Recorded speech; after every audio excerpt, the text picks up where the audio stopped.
The response to left-wing terrorism is always very muted. I know you've written about this, Charles, and we've had a lot of interesting pieces in CJ about this, that if this had been a far-right extremist who'd done something like this, I think, across the political spectrum, this would have been condemned. Whenever it's a left-wing terrorist, there's often a kind of cover-up for the atrocity and, less seems like less anger in response to it.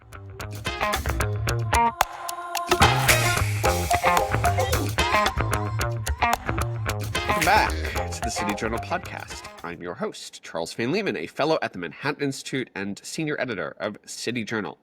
Joining me on the panel this week are Ilya Shapiro, constitutional law guy at the Manhattan Institute, Rob Henderson, I think that's my official title. Yeah, no, that's what we're calling you. Yeah. Rob Henderson, guy for all things social science at the Manhattan Institute, and Neetu Arnold, responsible for all things education, higher and lower at the Manhattan Institute. Thanks everyone for being on. I want to take us right into. Neetu, I had a piece last week on the latest on Trump Harvard, and I think I linked a couple of your things. So you're doing such great stuff. No, it's a great article. Great article. Love to see it. Yeah. Neetu, he's coming to me with, like, every day in my inbox. Neetu has like 7 new ideas. It's fantastic. We strongly encourage it. Read all of his stuff at City Journal. Let's talk about, on a slightly more serious note, yesterday's attack in Boulder, Colorado. A now known to be Egyptian national Mohammed Salman has been taken into custody after lobbing Molotov cocktails at a group of Jewish marchers in Boulder who were supporting the release of Hamas's hostages in Gaza. Salman allegedly shouted, "End Zionists" and "Palestine is free" during the attack. This is obviously yet another attack driven by anti-Israel animus. It follows on the murder that we talked about a couple of weeks ago in D.C. It's also part of this larger trend that we're very interested in here at City Journal of rising domestic left-wing violence. So I'm curious, what do people make of this latest incident? Is this a trend? What's going on here? I think Tal Fortgang, our colleague, put it well in City Journal this morning, that if you don't crack down on this stuff, he called it kind of a broken windows approach to civil terrorism. I think that's apt, going back, 20 more years in New York. If you go after graffiti and broken windows, then that'll stop general escalating disorder. Same thing here. People let leaders, political leaders, educational leaders, let anti-Semitism and anti-Semitic violence proliferate, not just on campuses, and so you get more of it. Yeah, I'm gonna have a piece by the time this is posted, I will have had a piece making a similar point, which is like, this is when you call for intifada on campus, this is what an intifada looks like. Like, this is the concrete effects of an intifada. This is, if you talk to Israelis who were in Israel in the second intifada, 2000, 2005, they still spend a lot of time like checking their corners when they get on buses because they're thinking about whether or not they're going to get blown up. I wonder, Neetu, Rob, if you think about, how you think about this sort of evolution. Do you see this as a natural part of the sort of radicalization of the protest movement? And if so, what do we do about it? Yeah, well, when I read about this, I thought of that viral tweet. What did you think decolonization meant? Vibes, papers, essays, and you increasingly see a lot of that kind of rhetoric that violence can be excused. It's if you're battling some kind of oppressor, and yeah, it's really ugly, and we see the response to left-wing terrorism is always very muted. I know you've written about this, Charles, and we've had a lot of interesting pieces in CJ about this, that if this had been a far-right extremist who'd done something like this, I think, across the political spectrum, this would have been condemned. But, whenever it's a left-wing terrorist, there's often a kind of cover-up for the atrocity and, seems like less anger in response to it. So, yeah, it's really disgusting. And, it does seem to be a trend. Your question earlier, is this a trend or not? And yeah, at this point, it does seem to be so. And people aren't condemning it, and if anything, you often see people supporting it, and people who are far removed from what's going on in Israel and in Gaza, they are supporting what's happening. So. I think you bring up an interesting point about whether education has any role on this. And while I certainly think it does, I actually think there's something much deeper occurring because keep in mind that a lot of students are coming to campus already radicalized on a set of issues. It's not just sentiments against Israel, it's against capitalism. And I really think social media has been a big part of this. You know, there's a lot of good that social media can do. You know, you can connect with people, you can hear different ideas, but on the negative side of that, you can also have people with bad ideas and bad intentions connecting together. And so I think that's a big part of why you're seeing so much radicalization even among younger people. I've been thinking a lot about Ross Douthat, the New York Times columnist. I forget if I talked about this on the show recently. Maybe I did. Wrote a book 5 years ago, 6 years ago, I forget, called The Decadent Society. An interesting section in there. The whole thesis of the book was, America's society is decadent, we're stagnant, we're not doing anything. And there's an interesting side argument in there, the thrust of which was we would expect the internet to radicalize us, and actually it's done the opposite. It's sort of become an outlet for expressions of violence that get done, on Twitter rather than done in real life. And I think at the time that was just sort of, internet-enabled radicalism was the dog that didn't bark. And it seems like now it is barking. And Well, it's really it's not just social media or the internet, or maybe this goes into it, but these irresponsible headlines with CNN and others acting as Hamas's PR agent. People see this, and then there are consequences. Now you want to be careful about cause and effect, but when there's a drumbeat from the media of how bad Israel and therefore the Jews are. Some people who are more excitable and come from these societies that are illiberal are going to act on it. I think just to expand on that, but I think, and to expand on Nishi's point, in the 1970s, when you think about domestic terror, there was this conversation about the underground, which is this idea of like you would go off the grid, you would vanish into the underground and join the resistance. This is the Black Liberation Army, and this is the Weather Underground, et cetera, et cetera. And there is, I think, on the one hand, there is sort of the mainstream laundering of this stuff, but there is a very real contemporary underground that exists on Discord, that exists on sort of niche parts of social media, that's happening in group chats, where it's like, Ken Klippenstein the journalist just published the DC shooters text messages. And like the guy was clearly digesting a steady stream of radical media for years and years and years. And clearly engaging in conversations about it and sort of part of this network before he decided that, which gets to Nietzsche's point, is like, it's not obviously what you do at a policy level, but I do think it is true that you're dealing with sort of, we expected the internet to be sort of like a moderating influence and sort of a stultifying influence, and it seems like finally, belatedly, it's having the opposite effect. That we've reached a point where who the internet expected is it to be a moderating influence? I think it always was a mechanism for finding what in other contexts has been called imagined communities. That is, you're wherever you are, and you have some random hobby, and you're isolated. And all of a sudden you find across the country, across the world, people who share that particular hobby. So it's a way of drawing people together that, felt isolated, but, for good or ill, it brings people together. And then when there are more people with common views on things, that radicalizes them further. This goes to the studies of jury behavior and judicial panels and all of these things. People who start off at a 4 out of 10 on political views, if they're all just talking to each other, end up at a 2. So that I think is the internet dynamic.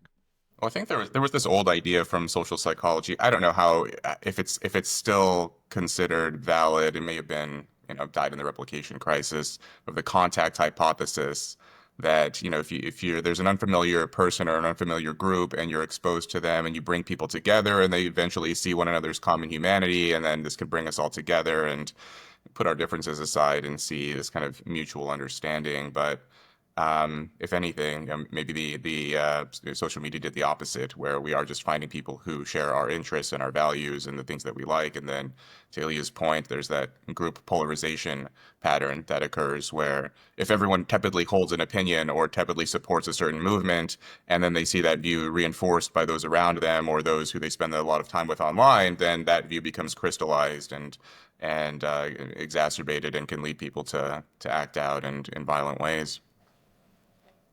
I'm glad someone who actually knows something about psychology backs up what I just said intuitively. Yeah, I mean, to me, and this gets to the sort of general radicalization. I think Neetu's right that the problem goes beyond campus, and you do get these sort of broader dynamics. It's not obvious. Again, it's not obvious to me like what you do about it. Neetu, I'm curious if you have thoughts on that front, given you identified the problem. Well, I don't know what policy could do here. You definitely want to be careful about any infringements on First Amendments. I'm definitely not promoting that. But I sometimes wonder if social media companies, are they applying the rules fairly to all people, not just the views that they disagree with, but even the views they might be sympathetic to. But if they are promoting extremist content, what are they actually applying the rules fairly? I think that's the main concern I would have, because this seems like a Pandora's box. It's we're not putting it back in. I don't think we would want to necessarily, because there are some good things about the internet and social media that we benefit from. But I mean, the extremist content, it's getting out of hand. Yeah, so let me use that as an opportunity to take us out to our exit, which is, I was saying earlier, there's a trend. We've now seen 3 of these incidents. There's also, you can connect it to Luigi Mangione, the Tesla bombings. We've been in an unusually low period of domestic terrorism. It feels like it's ticking up. How much more of this do we expect? Do we think this is sort of a blip, or do we think it's going to get, 1970s bad? Where do we see things going over the next couple of years, say? Getting Rob, worse. Yeah, Neetu? Yeah, I think it's going to get worse. Is it? Well, I know aren't there are bell these bottoms coming back into style? I'm not really up on these things, but Is full that good? circle tie-dye t-shirts. Yeah. Well, I guess my question is, because we have a lot, these are very high-profile cases, and when you target Jews, when you target ethnic groups, like naturally this is going to attract a lot of attention, and it should be fully condemned. But is it actually the case that there is a rise in this kind of organized political violence, or is the media covering it more? I guess, what do the trend lines look like? Yeah. I mean, Um, yeah, it's a thorny question, because yeah, there are efforts to measure this kind of thing, and they tell you that there is an increase. So, like, I always go to the Global Terrorism Database at the START program at the University of Maryland. But then, what counts as domestic violence? There are certain domestic terror or political violence. There are certainly political incentives to label things as political violence that aren't. So those data sources, I mean, they send you some signal, but they are, I think you're right, can we trust them? Are they reliable? yeah. Yeah, I mean, if it is, it does seem to be ticking up, but I just like to sort of double check my intuitions there. But yeah, I mean, it is the Wild West on social media and online, and easier than ever for people to find one another and to goad one another into doing violent acts. So it would be at a surprising certain if it point, declined. at a certain point, anecdotes become a pattern. In the 70s, I don't think we had a governor's mansion burned down. So there are things that really are worrying, and just a simple graffitiing of synagogues, which is on the upswing, that doesn't make national news. That's a good point. Yeah. So there definitely is something going on. Yeah. The thing that's alarming to me about actually both the Pennsylvania attack and also this one is that they're both arsons. And it turns out we had a great piece from Kyle Scheidler, who's an anti-terrorism expert at CJ, talking about the Tesla bombings. And he said that arson is a favored strategy of sort of radical activists, because they know that it's harder to bring federal terrorism charges against arson because of the way in which the statute is constructed. So if you don't if you attack somebody with a gun, pretty much regardless, there's a federal nexus. If you throw a Molotov cocktail at somebody, you have to do it on federal property to catch federal terrorism charges, which is weird. But knowing that piece of information is only something you do if you're like pretty plugged into the like kinds of people who would plan attacks with Molotov cocktails. And so in some senses, and this is a theme Yeah, I'm trying I to doubt they're consulting the Weather Underground General Counsel on these tactics. maybe, but if this is information that's out there, that's what is alarming to me. Is not necessarily, to talk in the anti-Semitism context, I'm skeptical that there's a general increase in anti-Semitism of any real size. I think Americans basically still love the Jews, and that's great. But I'm worried about sort of concentrated pockets of people who are highly well, that's the motivated. thing. There's separate questions. Is anti-Semitism growing versus whatever minority, even if it's constant and not growing, is it becoming more radicalized and violent? Right. Well, I think Right. people are more tolerant to acts of violence. If you go through social media comments, it was even over Luigi Mangione, like people were celebrating it and they were fantasizing about Luigi. So it's not just about direct attack, but are people just tolerate, like I don't remember this from 20 years ago, and sure I was a kid, but I I wonder if kids notice this. Like, we're just more tolerant to violence against ideas we don't like. Well, that shows up in student surveys about, when it's appropriate to shut down speakers and things like that. Those measures are definitely on an increase. Eric Kaufman's done a lot of interesting work on this, that even when you control for political orientation, young academics, PhD students, postdocs, they're far more supportive of political violence or deplatforming or shouting down speakers, more aggressive acts, confrontational acts than older academics. And yeah, it's unclear if that's sort of a generational shift, if it's a sort of a cohort effect, it's just an effect of age, but there is cultivating this atmosphere of support for violence increasingly. And Does that tie into safetyism and the idea of whether it's helicopter parenting or snowplow parenting, raising what's kids? snowplow parenting? It's when you get obstacles out of the way. Okay. I don't wanna go too deep into the parenting discourse. Although okay, sure. I'm just... yes. No. I mean, I wanna make sure we have time for the other topic. Although now you're seeing how the City Journal sausage is made, because I was just like, I'm gonna go email Eric Kaufman and ask him to write about this for us. So Rob's giving me an idea for a pitch. Okay, I wanna cover the other item of the day. Which is Elon Musk is ending his run at the Department of Government Efficiency. He's departing his role as special government employee, which was always time limited, ending nearly 6 months of headlines. So I want the panel sort of general reactions. How do we think Doge and Elon went? Was it good? Was it bad? Where are we at? And are there any lessons from this? They moved fast and broke things, and some of those things remain broken/reformed, and some of them, a few of them were blocked in court, namely personnel-related actions, because those have to go through various protection boards and whatnot. And none of it, of course, has been codified by legislation. So presumably, the next president could revert USAID and cut it back out of state and re-up it and redo the contracts that were blocked. I think a lot of what he was doing was popular, even if he kind of had a weird vibe around him, and so was a lightning rod even more than Trump. But Doge has some interesting lessons in terms of is there an outside the box or an exogenous shock way of reforming government?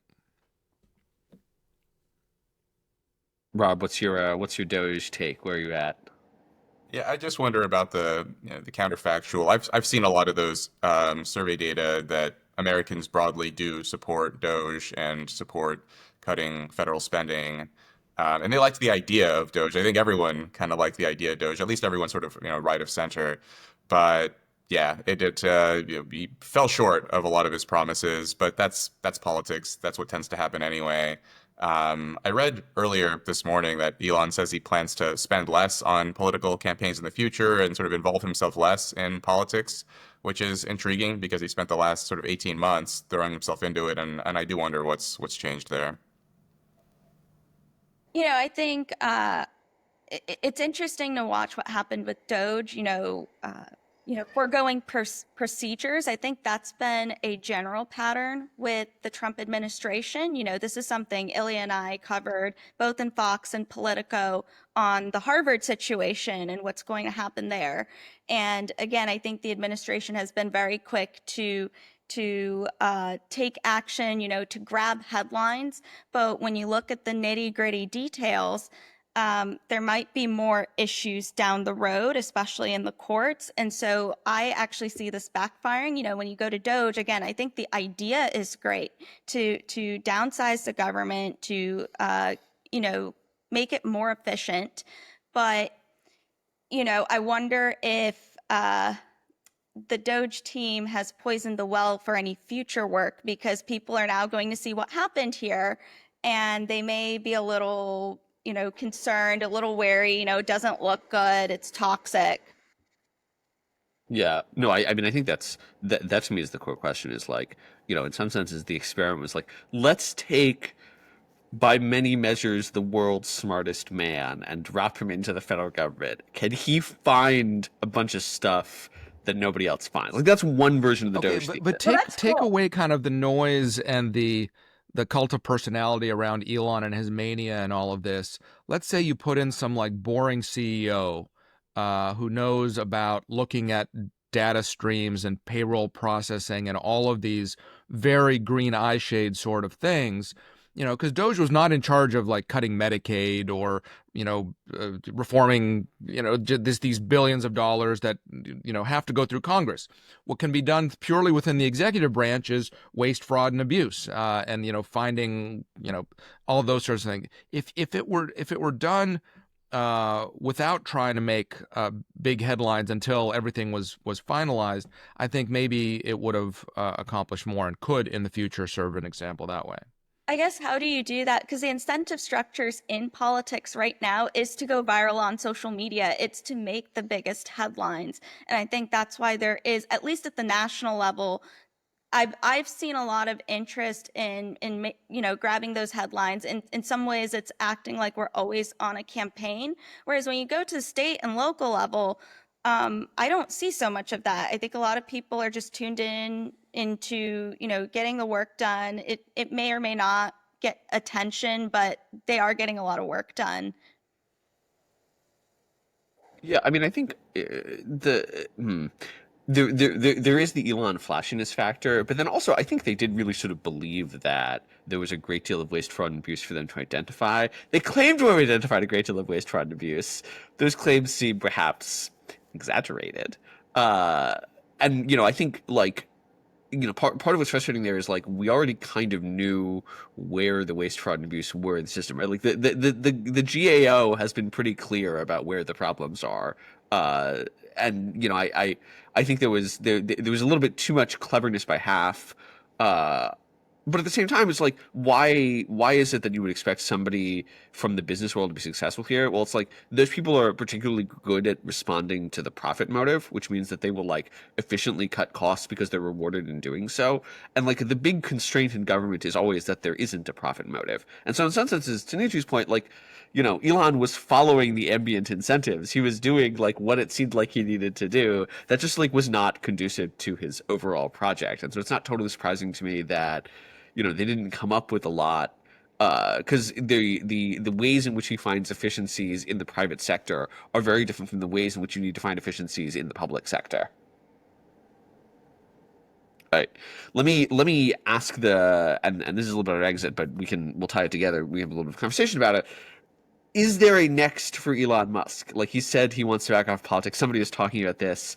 We're going to Mars, Charles. Oh yeah, we're totally going to Mars. But no, so like, is he going to remain a political figure, or is he going to go back to like, building Teslas and going to Mars And making more babies. and making more babies? He's this Ayn Rand type figure. larger than life, involved in lots of different things. He says he's going to be involved less in politics. It can't help but be less involved because he was kind of, first jumped in, whatever it was, to the Trump campaign like last June or July or something. And then kind of decided that politics doesn't work to his satisfaction, and so he's going to be dabbling in other things. I think he'll stay in the headlines, regardless of what he's actually involved in. Rob, what do you think? Yeah, that sounds right to me. He has this star power. He's a unique figure, sort of generational figure in American history. So I don't really see him disappearing anytime soon. He's already had 2 biographies written about him, and he may not have actually, he's not yet achieved probably what will be the crowning moment of his life is landing a human on Mars. So, and then at that point, we'll see, sort of more biographies about him. So yeah, he's not going away. Politics, he says that for now. It'll be interesting to see whether he can resist the siren call. It may have been he saw another generational figure in Donald Trump, and once this presidency comes to an end, Elon will sort of withdraw along with that. I see Elon as either a potential donor or a commenter, but I don't really see him going back to public service. It requires dedication to nitty-gritty details and navigating bureaucracy, and Elon just doesn't seem like that kind of person. I think he shines in the private sector. So here's my theory. This is my crackpot theory, and I'm curious what you all think about it, which is very towards the end, Elon just did an interview where he criticized the One Big Beautiful Bill. It's beautiful, it's big. And he was basically I've come out of this experience be the problem is actually not waste, fraud, and abuse. There is some of that, but the problem is actually just entitlement spending, which is of course what everybody who's been doing this for decades was yelling at him the entire time, but he figured it out. And so my question is can Elon Musk be the next Tea Party figure? Is he going to be the guy who restores the salience of that set of issues? Because the base is sort of interested, and there's this very inchoate sort of division within MAGA of I think Vivek Ramaswamy was trying to be this guy. Unfortunately, Elon finds him very irritating.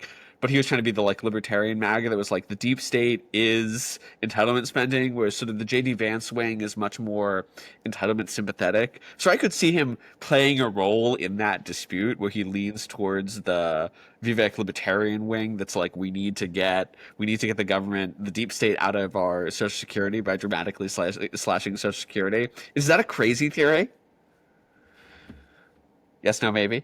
I think it's less likely than not. Okay, fair enough. All right, well, before we go, we want to do a little bit of culture. Sydney Sweeney, favorite of regular panelist Jesse Arm. I think he said, I think he said he would take her into space if you had to name a woman to go into space with. Sydney Sweeney is selling soap with her bathwater in it. We're not going to talk about why or who would buy it. That's a lot. But I am going to use this as an opportunity to ask all of our panelists. If you were to sell a you-branded product, not bathwater, what would it be? What is the Rob Henderson branded product? Shower water. I mean, yeah, a branded product. Isn't it? I've heard this from other sort of marketing gurus that you want something that's that requires a subscription service, something that's expendable. So you want to sell water, protein bars, something that people will have to continue buying. So, bath water, I don't know what these people do with it. They just save it or freeze it, or I don't understand. I would sell something that people would have to buy repeatedly. That's a good answer. We could have Rob Henderson protein bars. I would buy them. They help you post. Keto friendly. Neetu, what's your branded product? So I hope I didn't misunderstand this question. I think it's just a product. So I guess. But it comes with your endorsement, so that's why people buy it. I mean, it would have to be Cajun. What's of your brand?